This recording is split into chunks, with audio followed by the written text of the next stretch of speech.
going to start with the most important and the most interesting unit of class 12. We are starting with genetics.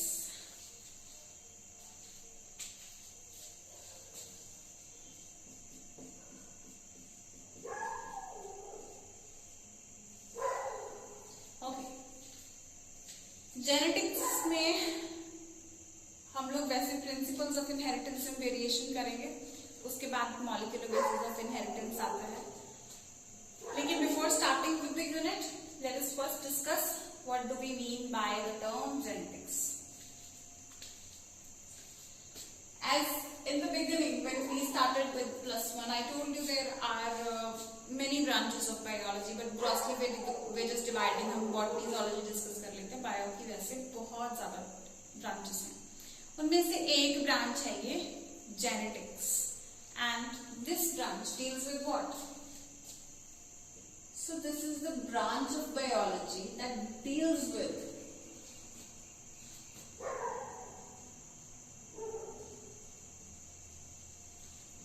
study of genes,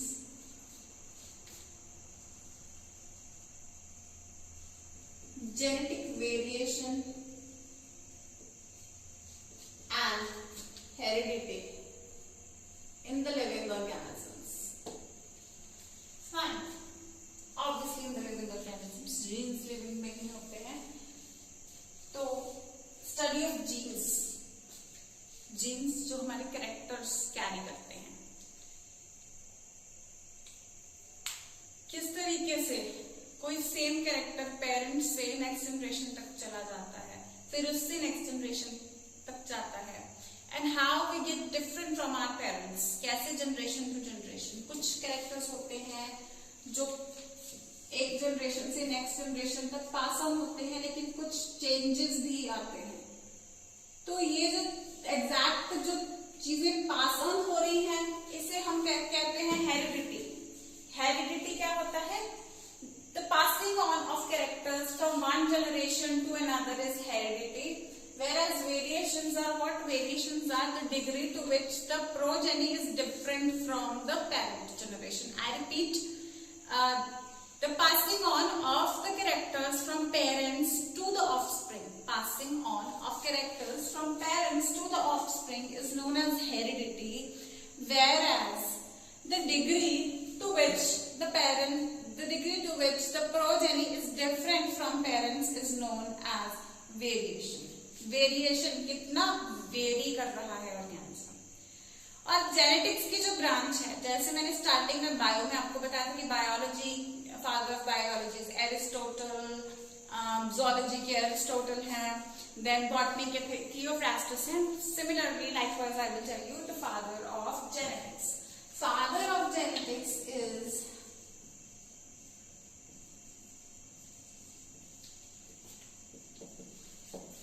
Gregor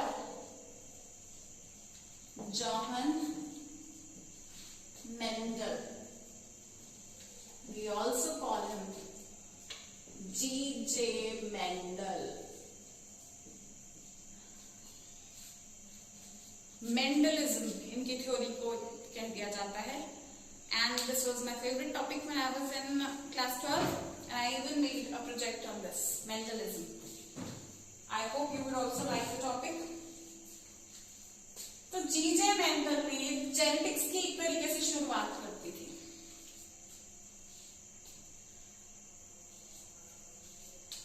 तो इन्होंने किस तरीके से study किया? कौन से लिविंग ऑर्गेनिज्म को स्टडी किया? इन्होंने पाइजन सटिवम को स्टडी किया. What is pisum sativum? Pisum sativum is pea plant. Pyzum sativum is pea plant.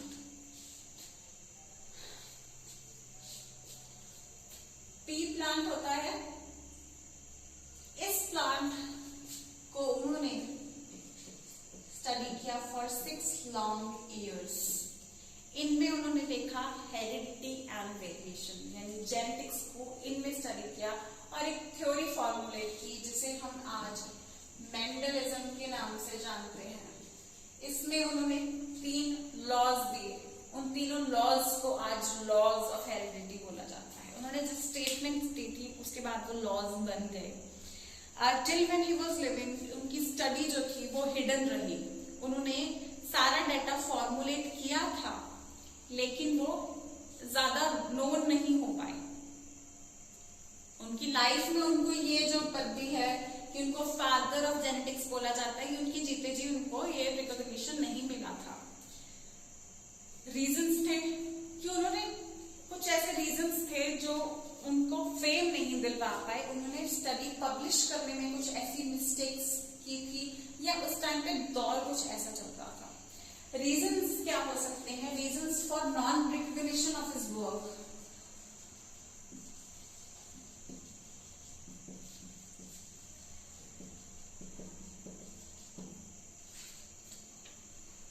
We have started with principles of inheritance and variation since when we said G.J. Mendel started studying on Pisces even for 6 long years. Now his reasons for non-recognition of his work is studying क्यों उनका काम recognize नहीं हो पाया। Reasons what? He published, जो उन्होंने publish किया अपना work, he published his work in a journal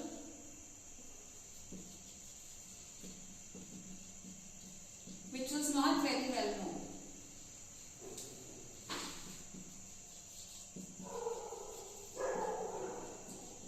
ऐसे जर्नल में उन्होंने अपना डाटा जो था वो पब्लिश कर दिया था जो ज्यादा नोन नहीं था।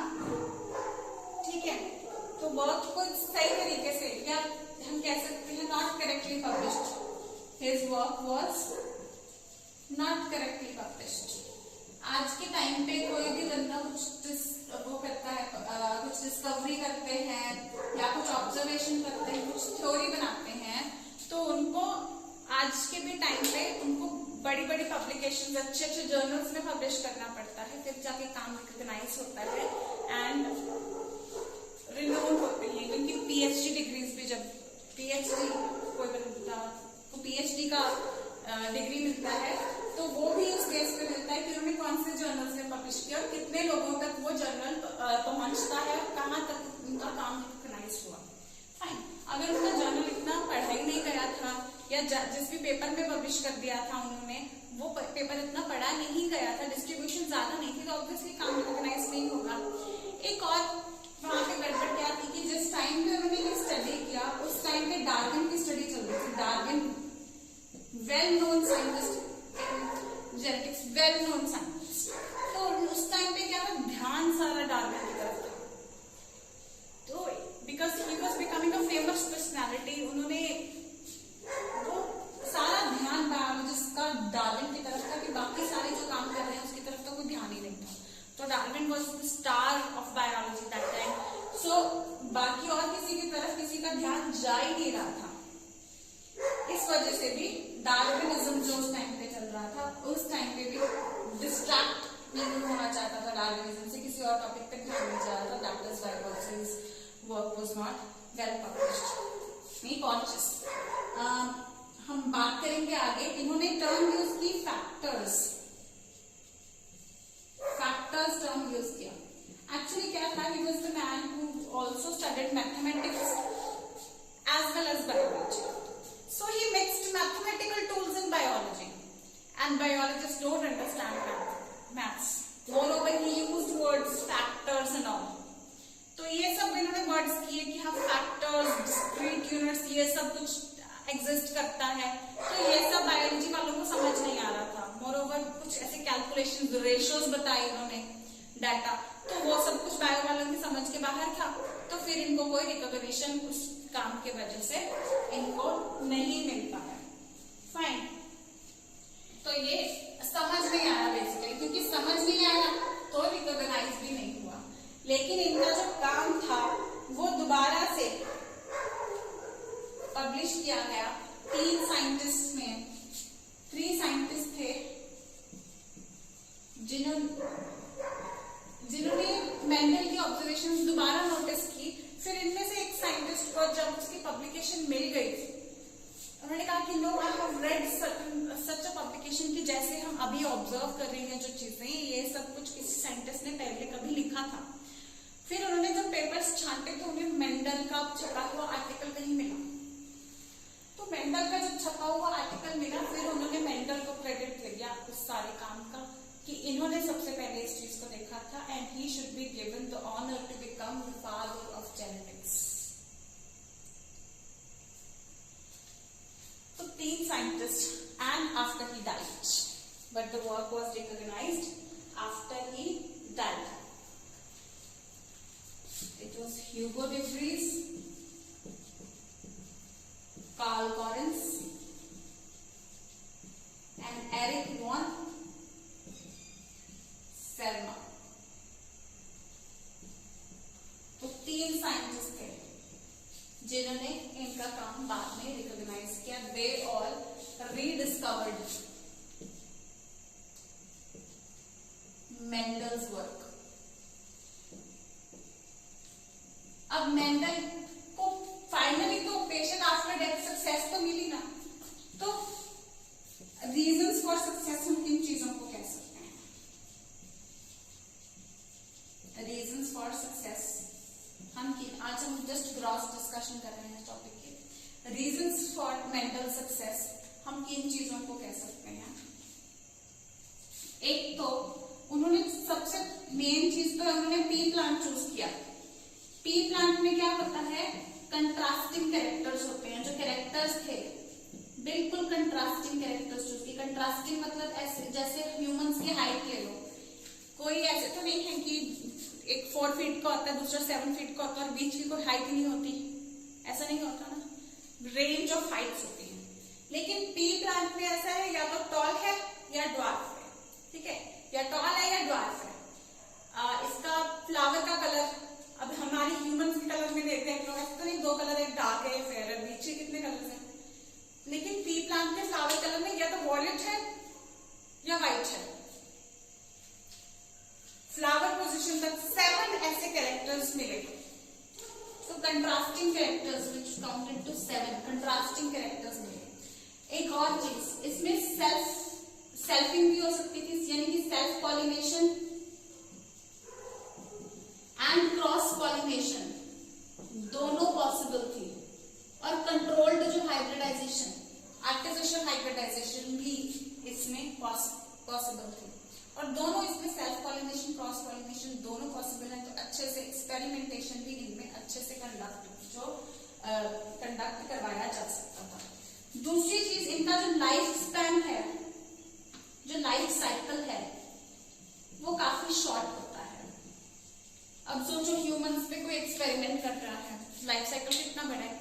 एक इंसान, इफ आई स्टार्ट एक्सपेरिमेंटिंग और इफ आई स्टार्ट नोटिसिंग कि कोई बीमारी कैसे आती है, तो मैं मैक्सिमम कितनी जनरेशन आज के एज में जिस इंसान को मैं ऑब्जर्व कर रही हूँ, उसके पेरेंट्स, उसके ग्रैंड पेरेंट्स या उसके बच्चों को मैक्सिमम 4, नहीं तो ज्यादातर 3, नहीं तो मैक्सिमम 4। अगर मैं और 10 साल वेट करूँ, अगर मैं ग्रो अप कर जाऊँ और 10 साल वेट करूँ, मैं बूढ़े होने तक ऑब्जर्व करती जाऊँ, तो मे भी एक और जनरेशन को मैं ऑब्जर्व कर लूंगी, है ना।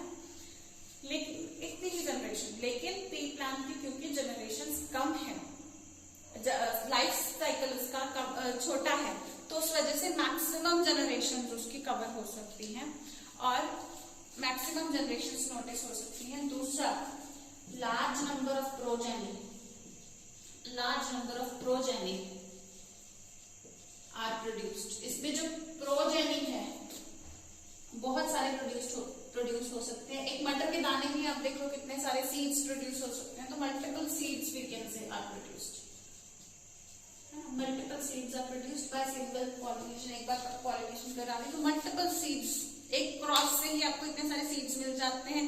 तो आप लोग पूरा डाटा कलेक्ट कर सकते हैं कि okay 10% of progeny exhibit this character और this much % of progeny. Just आपको एग्जांपल दे रही हूँ कि इतना % प्रोजेनी, क्योंकि प्रोजेनी नंबर में बहुत ज्यादा प्रोड्यूस हो रहे हैं, तो उनमें से परसेंटेजेस कैलकुलेट करनी हमें बहुत आसान हो जाती है, क्योंकि डाटा जो होता है, large amount of data is produced for observation, और वो भी बहुत ही कम टाइम में।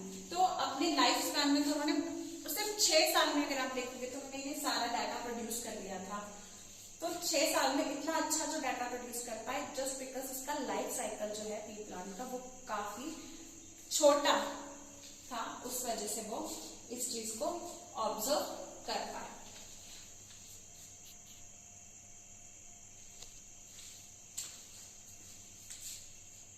और हम क्या कह सकते हैं पी प्लांट्स में, तो इनको लार्ज सैम्पलिंग साइज मिल गया।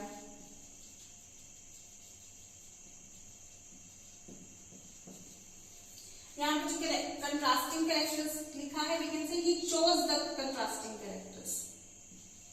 उन्होंने चुने ही वो कैरेक्टर्स थे जो बिल्कुल कंट्रास्टिंग कैरेक्टर्स उनको मिल गए थे। 7 कंट्रास्टिंग कैरेक्टर्स ही चोज। और इनमें स्किल्स थी डाटा को नोट करने की, जो चीजों जो ऑब्जर्व ये कर रहे थे उसको जिस तरीके से डाटा और रेशियोज में डिस्ट्रीब्यूट कर रहे थे, जो कि पहले इनिशियली उनको ड्रॉबैक लगा था कि वो समझा नहीं पाए थे। लेकिन in the modern world just after 16 years these scientists rediscovered Mendel's work after 16 years।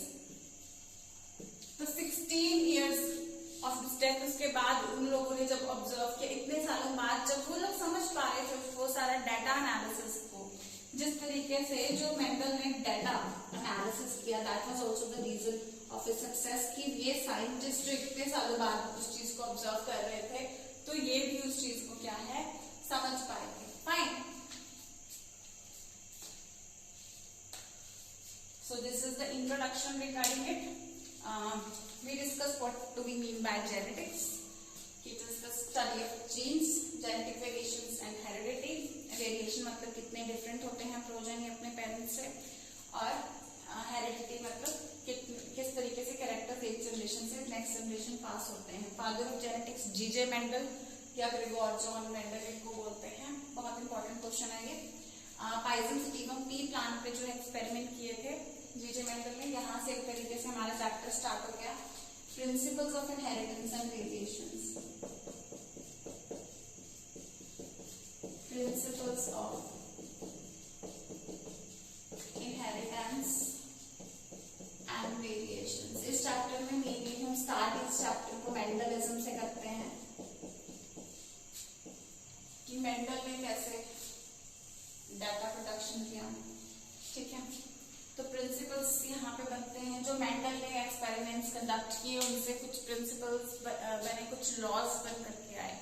उसके बाद और ऑब्जर्वेशंस हुई तो कुछ नए लॉज भी बने। फिर हम ये ऑब्जर्व करेंगे इस चैप्टर में कि यहाँ पे जो 3 लॉज, बेसिक लॉज जो मेंडल ने बनाए, उनमें से कौन से लॉ यूनिवर्सल हैं जो आज भी चल रहे हैं, और कौन से ऐसे लॉ हैं जो मैक्सिमम तो लॉज तो आज भी कंसिडर करते हैं, लेकिन 2 लॉज उनमें से ऐसे हैं जिनको हम यूनिवर्सल नहीं मानते, जो हर स्पीशीज में हम लोग नहीं कह सकते कि हर ऑर्गेनिज्म में वो लॉज फिट होते हैं, हर एक कैरेक्टर में वो फिट होते हैं, ऐसा नहीं है। ठीक है, तो वो किन कंडीशंस में, और जब वो कंडीशंस जहां तक वो ठीक नहीं बैठते हैं, उन फेनोमेनन को हम क्या बोलते हैं। 3 लॉज मेंडल के डिस्कस करेंगे, और जहां पे डेविएशन फ्रॉम दोज लॉज हो जाती है तो कुछ और नई चीजें निकल करके आती हैं, उन सब के बारे में भी हम इस चैप्टर में डिस्कस करेंगे। ठीक है, कैसे चीजें इनहेरिट हो रही हैं, कैसे वो डिफरेंट हो रही हैं, वेरी कर रही हैं, वो सब उन सबके प्रिंसिपल्स, उन सब को हम डिस्कस करेंगे, reasons behind those things. Experiments he conducted on Pisum sativum pea plant. He conducted it for 6 years, but when he was living, his work was not recognized because he used mathematical tools for it, and mathematical tools were not understood by biologists of that time.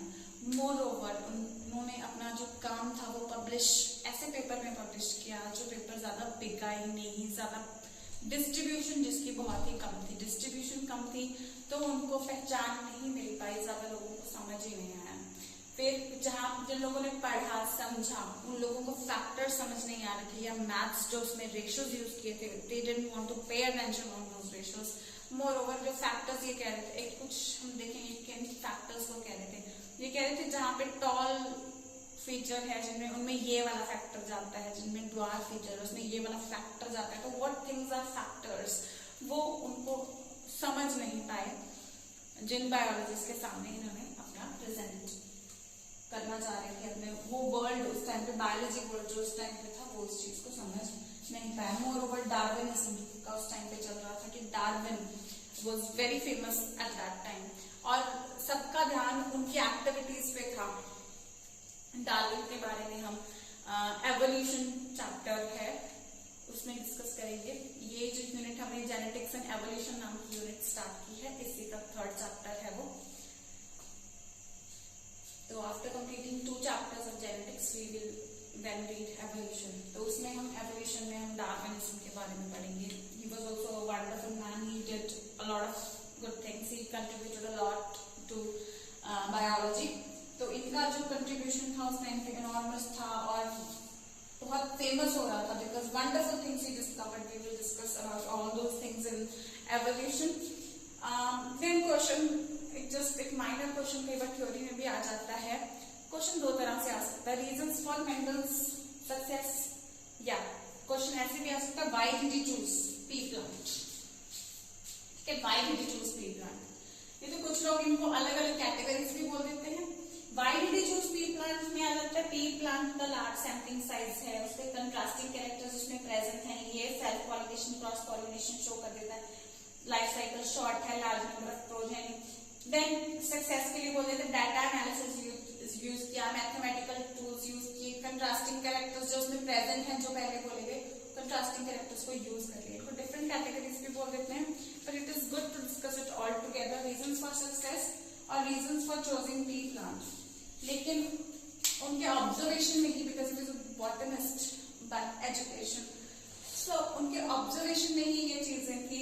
So it was easy for him to observe this and maybe he knew और didn't know कि ये चीजें generalise character ये होते हैं नहीं होते हैं, उनके ध्यान में था नहीं था, we don't have knowledge of that, but yes he chose pea plant which shows certain contrasting characters, and he deliberately chose those contrasting characters so as to explain the principles that he wanted to state. Fine. So pea plant को choose किया, pigeon स्टीगम जिसका scientific name है। Fine, और इसका large sampling size वो ले सकते हैं। वो चर्च में काम कर रहे थे उस टाइम पे, और उस चर्च के लैंड को ही उन्होंने यूज किया फॉर एक्सपेरिमेंटेशन। Fine. तो he chose 7 contrasting characters, 7 contrasting characters इन्होंने चूज किए। Then इस प्लांट में सेल्फ पॉलिनेशन और क्रॉस पॉलिनेशन दोनों हो सकती हैं। It shows both self pollination and cross pollination. So choosing this pea plant was the major thing that led him to success. So इसका लाइफ साइकिल या life cycle जो है वो काफी छोटा है, कुछ वीक्स का होता है। तो कुछ वीक्स के लाइफ साइकिल होने की वजह से कुछ ही वीक्स में उनके पास काफी सारे जो है सीड्स आ जाते हैं। जब काफी सारे सीड्स आ जाते हैं, उन सीड्स से काफी अच्छे प्लांट्स भी बन जाते हैं। तो बहुत ही कुछ ही टाइम में, और जब प्लांट ग्रो कर जाते हैं उनके कैरेक्टर्स भी वो बहुत ही कम टाइम में ऑब्जर्व कर पा रहे हैं। इसीलिए कुछ ही सालों में उन्होंने बहुत ही ज्यादा एक्सपेरिमेंटल डाटा, सैम्पलिंग साइज और डाटा बहुत अच्छा वो कैलकुलेट कर पाए, और उनके बेसिस पे वो अच्छे से अपने जो प्रिंसिपल्स, जो स्टेटमेंट्स वो देना चाहते थे, जिन्हें आज हम लॉज के रूप में जानते हैं, वो उस टाइम पे वो स्टेट कर पाए just because of that amount of data. ठीक है, और ये क्योंकि आपको पता ही है कि मल्टीपल सीड्स, एक मटर के दाने में, एक मटर की फली में अगर आप देखो बहुत सारे दाने एक ही में मिल जाते हैं, तो एक प्लांट पे आप अज्यूम कर सकते हो कितने मिल सकते हैं। और इतने सारे सीड्स जब हमें मिल जाते हैं तो उतने ही ज्यादा उनके प्रोजेनी भी प्रोड्यूस किए जा सकते हैं। If obviously we don't use them for consumption but rather we use it for growing new plants, तो अच्छा डाटा हमारे पास कलेक्ट हो सकता है उस वजह से। So we shall move further now.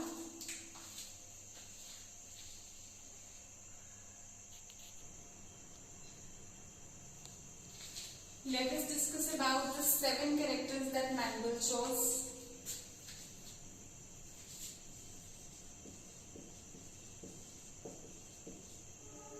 Character of pea plant that he chose, which is the dominant character and which is the recessive character.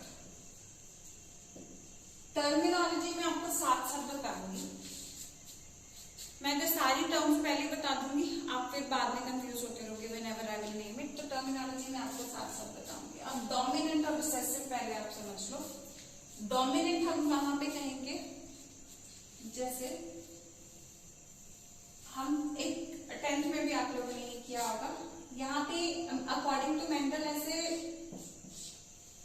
जैसे हमने किया कि क्रोमोसोम्स, तो मैंने आपको बताया कि पेयर्ड क्रोमोसोम्स होते हैं, ठीक है। तो वैसे क्रोमोसोम्स के ऊपर वो कह रहा था कि फैक्टर्स होते हैं। फैक्टर्स क्या होते हैं कि जैसे एक पर्टिकुलर टॉलनेस के लिए अगर हम बात करें तो एक कैरेक्टर है उसकी height, height of the plant, fine, height of complete plant. तो या तो वो प्लांट टॉल होगा या ड्वार्फ होगा, ठीक है। अब ये कैरेक्टर टॉल क्यों है और ये ड्वार्फ क्यों है?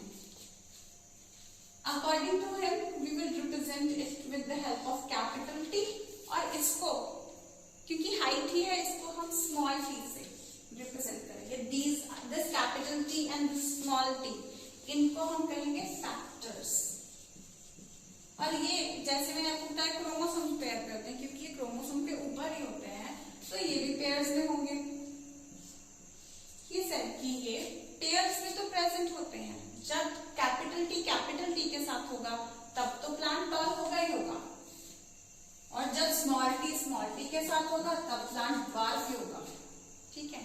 इनको हम टी और डी से नहीं रिप्रेजेंट कर सकते, सेम अल्फाबेट से ही हम करेंगे, एक को कैपिटल और दूसरे को रिसेसिव वाले को स्मॉल। अब कौन सा डोमिनेंट है कौन सा रिसेसिव है?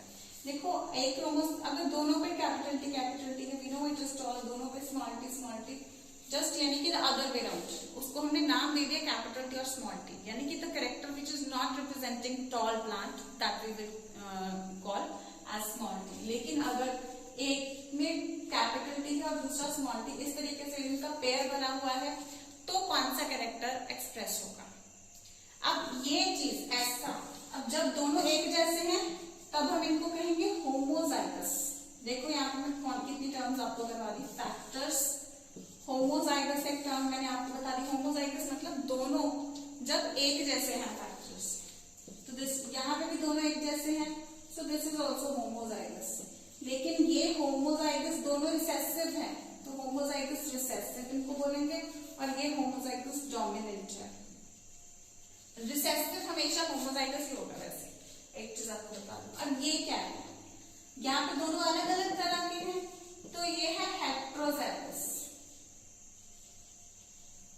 ये है हेट्रोजाइगस। अब व्हाट इज हेट्रोजाइगस? होमोजाइगस दोनों एक जैसे, हेट्रोजाइगस अलग अलग तरह के। तो अब इसमें से हेट्रोजाइगस कंडीशन में, अब डोमिनेंट और रिसेसिव सुनो कैसे पता चलेगा।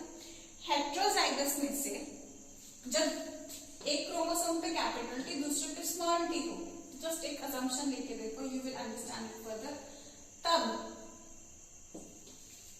कौन सा फीचर एक्सप्रेस होगा? उस फीचर को हम इसका डोमिनेंट फीचर बोलेंगे, ठीक है। जैसे यहाँ पे टॉलनेस एक्सिबिट हो रहा है, तो टॉल फीचर को हम डोमिनेंट बोल रहे हैं, यानी कि यहाँ पे हम उस फैक्टर को डोमिनेंट बोलेंगे जो फैक्टर अपने ऑपोजिट फैक्टर के प्रेजेंस में भी अपने आप को शो कर पा रहा है, दैट इज डोमिनेंट। लेकिन वो फैक्टर जो अपने बिल्कुल होमोजाइगस हो तब तो एक्सप्रेस कर रहा है, लेकिन जब उसका ऑपोजिट कंट्रास्टिंग कैरेक्टर, कंट्रास्ट मतलब बिल्कुल ऑपोजिट कैरेक्टर वाला फैक्टर उसके साथ हो, तब वो उसका कैरेक्टर छुप जाता है, वो अपने कैरेक्टर को एक्सप्रेस नहीं कर पाता, उसको हम रिसेसिव बोलेंगे, ठीक है। अब capital T, since it is able to express itself even in the presence of small T, that is why it is dominant, whereas small t expresses itself but in the absence of capital T, whereas in the presence of capital T it fails to express itself, that is why we call it recessive। कितनी terms हो गई? Factors हो गए, homozygous हो गई, heterozygous हो गई, homozygous dominant हो गया, होमोजाइगस रिसेसिव। मतलब रिसेसिव तो हमेशा ही होमोजाइगस होगा ना, क्योंकि वो एक्सप्रेस इटसेल्फ होमोजाइगस कंडीशन में करता है। Recessive will not express itself in the presence of the opposite. Heterozygous में एक्सप्रेस ही सिर्फ डोमिनेंट करेगा। तो डोमिनेंट को हम बताएंगे कि डोमिनेंट कैरेक्टर होमोजाइगस डोमिनेंट है या हेटेरोजाइगस डोमिनेंट है। यानी कि एक टॉल ट्री प्लांट अगर हमारे पास है तो उसमें हम डिसाइड करेंगे कि ये टॉल जो है ये होमोजाइगस है या हेटेरोजाइगस है। अगर शॉर्ट है फिर तो हमें पता ही है कि होमोजाइगस ही होगा, रिसेसिव है क्योंकि वो कैरेक्टर। ठीक है बच्चों, तो हेटेरोजाइगस डोमिनेंट जो फीचर एक्सप्रेस होगा वो हेटेरोजाइगस डोमिनेंट होगा, लेकिन फैक्टर्स तो हेटेरोजाइगस ही है ना, दोनों ऑपोजिट हैं। तो यहाँ पे हमारे पास डोमिनेंट और रिसेसिव इतनी सारी टर्म्स हमने डिस्कस कर ली। तो अब ये तो हाइट की बात कर ली हमने, टॉल एंड ड्वार्फ। इसके अलावा बाकी कौन कौन से कैरेक्टर्स हैं? हाइट में से कौन सा हो गया? टॉल डोमिनेंट कैरेक्टर है, और ड्वार्फनेस, ड्वार्फ मतलब बौने, बौने को ड्वार्फ बोल देते हैं यानी छोटा रहता है ना, तो ड्वार्फ मतलब ड्वार्फ जो यहाँ पे है वो रिसेसिव कैरेक्टर है। इसके अलावा 6 और कैरेक्टर्स कौन से हैं? I will draft this and I will write the draft.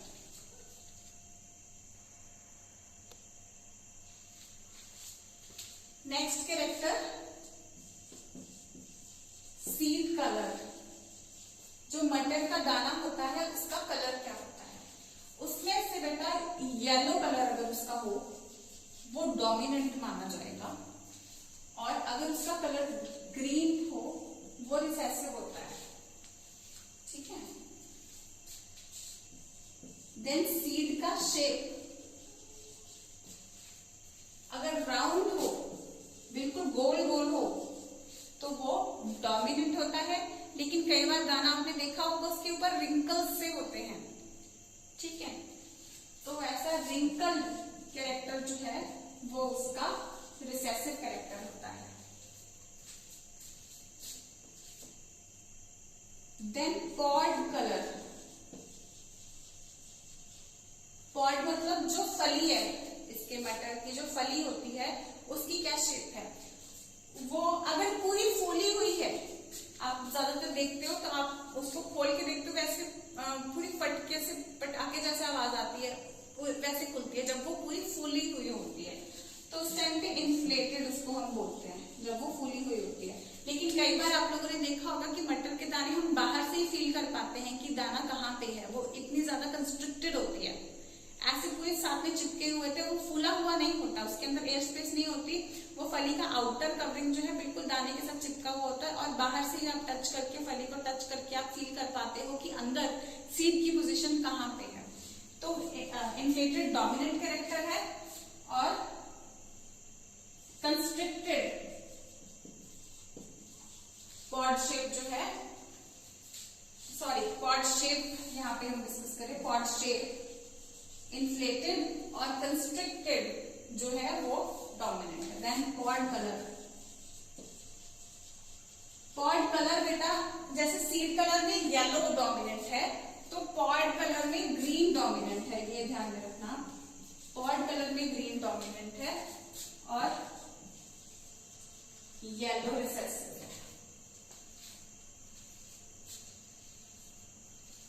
Then flower character पे अब हम आते हैं। Flower colour. फ्लावर कलर में जिसके फ्लावर्स का कलर होता है वो वॉलेट होता है, तो वो डोमिनेंट होता है, और वाइट होता है तो वो हम रिसेसिव कैरेक्टर कंसिडर करते हैं। उसके बाद फ्लावर पोजीशन, कहां पे फ्लावर प्रेजेंट है? अब जो पूरा पौधा होता है उसके या तो टॉप पे होगा या एक्सिलरी होगा फ्लावर पोजीशन। तो टर्मिनल है या एक्सिलरी है? टर्मिनल है या एक्सिलरी है flower position? The axillary flower position is actually dominant and terminal is recessive. So ये हो गए 7 characters. Clear? Height of tree plant, tall is dominant and dwarf is recessive. ज्यादातर हम इनका वाला अल्फाबेट यूज करते हैं, जो डोमिनेंट वाला अल्फाबेट हम लोग ज्यादातर यूज करते हैं। जैसे इसको कैपिटल टी और इसको हम स्मॉल टी से डिनोट करते हैं। ठीक है, ज्यादातर हम लोग ये ही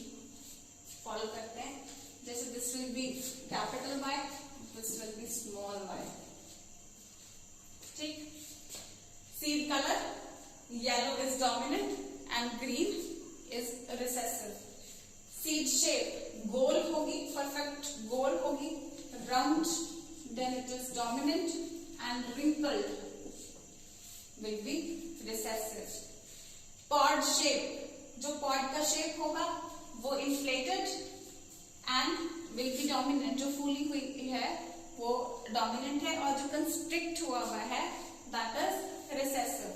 Pod color, यहाँ पे G कैपिटल आ जाएगा, है ना, तो पॉड का कलर, फली का जो रंग है वो ग्रीन डोमिनेंट माना जाता है और येलो रिसेसिव माना जाता है. फ्लावर कलर, अगर वॉलेट कलर का, पर्पलिश कलर का है फ्लावर तो डोमिनेंट है, येलो वाला व्हाइट वाला रिसेसिव है. देन फ्लावर की position, axillary is dominant and recessive terminal है, माना जाता नहीं है. डोमिनेंट कलर, आई रिपीट, अपने ऑपोजिट काउंटर पार्ट की प्रेजेंस में भी, कंट्रास्टिंग कैरेक्टर वाले फैक्टर की प्रेजेंस में भी अपने आप को एक्सप्रेस करता है, वो डोमिनेंट है. जो अपने कंट्रास्टिंग कैरेक्टर के प्रेजेंस में अपने आप को एक्सप्रेस नहीं कर पाता, दैट इज रिसेसिव. और सिर्फ ये वाले कैरेक्टर्स, रिसेसिव कैरेक्टर, सिर्फ अपने आप को तभी एक्सप्रेस कर पाएंगे जब ये होमोजाइगस कंडीशन में होंगे. हेट्रोजाइगस कंडीशन में जब इनका कंट्रास्टिंग कैरेक्टर का फैक्टर भी इसके साथ पड़ा होता है तब ये अपने आप को एक्सप्रेस नहीं कर पाते हैं. कौन? रिसेसिव नहीं कर पाते हैं. डोमिनेंट बेशक होमोजाइगस कंडीशन में हो या हेट्रोजाइगस में हो, ये अपने आप को हमेशा एक्सप्रेस करते हैं. तो इसी के बेस पे हम फर्स्ट लॉ भी डिस्कस करेंगे. कंप्लीट हम लॉज के डिस्कशन अपने नेक्स्ट लेक्चर में स्टार्ट करते हैं. सो आज मैंने इंट्रोडक्शन की आपको जेनेटिक्स की, मेंडल के बारे में आपको बताया, फिर इन्होंने इनका एक्सपेरिमेंट के बारे में बेसिकली हमने डिस्कस किया कि सक्सेसफुल था एक्सपेरिमेंट, क्यों सक्सेसफुल था, क्या क्या पॉजिटिव पॉइंट्स थे, लेकिन रिकॉग्निशन नहीं हो पाया, क्या कमियां थी जिसकी वजह से रिकॉग्निशन नहीं हो पाया. और काफी साल के बाद, इनकी डेथ के काफी साल के बाद, 3 scientist, Correns, Tschermak, Erich von Tschermak, Carl Correns, इन्होंने जो है इनका जो डेटा है आफ्टर मेनी इयर्स वो रीडिस्कवर किया. फाइन. सो ये 7 कैरेक्टर्स के बारे में उसके बाद हमने डिस्कस किया.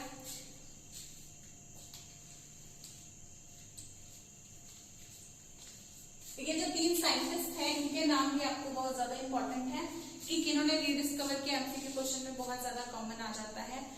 Karl Correns, Erich von Tschermak and Hugo de Vries.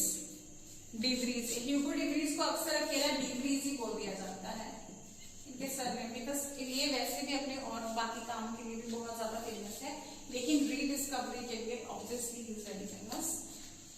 ये 7 कैरेक्टर्स के बारे में हमने डिस्कस किया. ये 7 characters you have to learn by heart, because देखो हम लोग जो एक्सपेरिमेंट्स डिस्कस करेंगे, जो प्रोसेस डिस्कस करेंगे, वो हम मेनली 3-4 कैरेक्टर्स को लेकर के डिस्कस करेंगे.